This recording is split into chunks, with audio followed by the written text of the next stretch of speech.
Сәлем қыздар. Бүгін мен асқабақты көженің рецептімен бөлісетін боламын. Өте дәмді, пайдалы және жеңіл көже.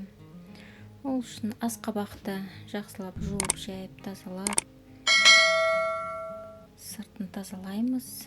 Мен асқабағым өте қатты болды. Пышақпен тазаладым. Менің каналыма лайк басып, тіркеле отырыңыздар. Асқабақты осылай жақсылап тұрып, сақтап турап аламын. Етім пісіп жатыр менің. Сорпа дайын. Артынша сәбізді тазалап, теркадан өткіземін. Кейбіреулері сәбізді ұната қоймайды. Қоспасаңыздар да болады. Етімізді түсіріп аламыз. Кейін осы сорпаға асқабақты пісіреміз.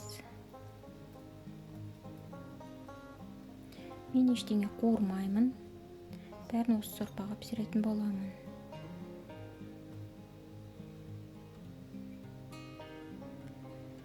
Каналыма лайк басып, тіркеле отырыңыздар. Алда тағы да видеолармен бөлісетін боламын.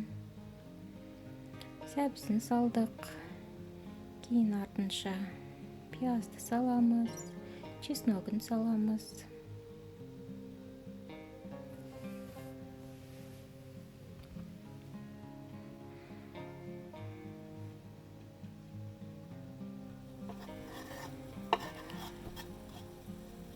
Он 15-20 минуттай пісіріп, піскен соң түсіріп алып, жарты сорпасын құйып аламын. Өйткені қатты сорпалы болған пюре болмай қалады. Бұны блендермен жақсылап тұрып еземіз. Пюре біразны болу керек.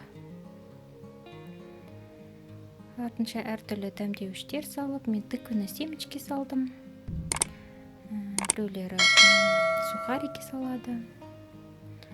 Осылай дәмді көже болады. Астарыңыз дәмді болсын.